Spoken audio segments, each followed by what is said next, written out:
They are stylish and charitable, and you won't catch them anywhere out in public without a hat. As we continue our tribute to Women's History Month, I'm talking with the Hat Ladies of Charleston, and Archie Burkell is the top hat of the Hat Ladies. I'm so glad you can make it today. Such an honor. Thank you. So whenever I'm in the presence of a hat lady, you have to do as the hat ladies do. So I brought my hat so that I could be appropriate. So there's my hat, and now we can chat. So glad that you were able to make it here today. So how did all of this come together? Give us a brief history of the Hat Ladies.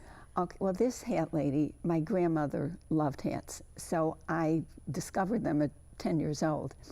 But when we moved to Charleston, so walkable, talkable, getting to know Charleston a little over 20 years ago, people kept talking about my hats. They weren't quite like this, or that, but they weren't a baseball cap or just covering my head.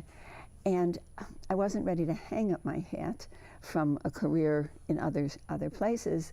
But what am I going to do with these hats? Don't make them, don't sell them, just wanted to wear them.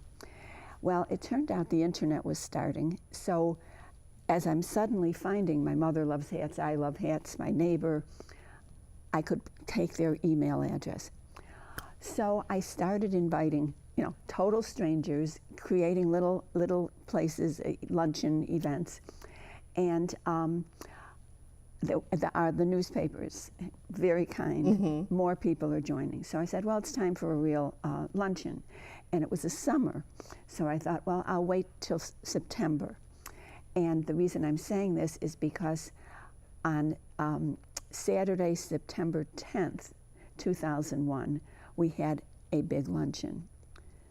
9/11 happened the next day. And even now it gives me chills because we were so shell-shocked. We didn't want to be afraid of people. We wanted to communicate, and that's what hats were doing. But we kind of limped along, and we had our first promenade that Easter weekend.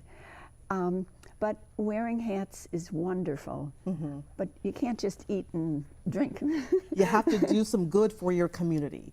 The Hat Ladies were born, and you guys do all sorts of charitable events. I remember, I think the first time I met you, you all came here to our studio when we used to do the Jerry Lewis telethons, and you all would answer the phones for us. So you devote your time and you volunteer your time to lots of great organizations around the Lowcountry, and that is so awesome. So if someone wants to join the Hat Ladies, what's the process? Do you just need to wear a hat?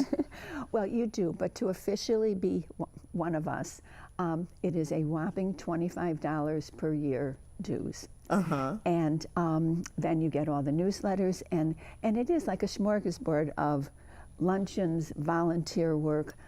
We throw in a happy hour every so often, must confess. And I'm looking at these pictures, Archie, and I love the fact that you invite women of all ages, all races, all backgrounds. If you love a hat, if you just want to learn to wear a hat, you are invited to join the Hat Ladies and do some good in the community. And that's what I love about your organization so much. Such a delight to talk to you. Thank you so much for stopping by. And I had a happy time sitting here conversing with you. And it made you smile, and it's making them smile too, I'm sure. Exactly, and hats are so awesome. And many of you probably remember the Hat Ladies when you used to do the Easter promenade. You're not able to do those anymore, but every Saturday before Easter, there would be all of these women, men in their top hats, children dressed in their Sunday best, all of those just in time for Easter every year downtown Charleston. So if you want to learn more about the Hat Ladies, you want to check them out, go to hatladies.org, or also look for this interview on our website at live5news.com. Such a joy talking with Archie Burkell today. Now tomorrow, I am talking with the first woman to hold the job of top cop for the city of Goose Creek. My guest tomorrow, Chief L.J. Ross.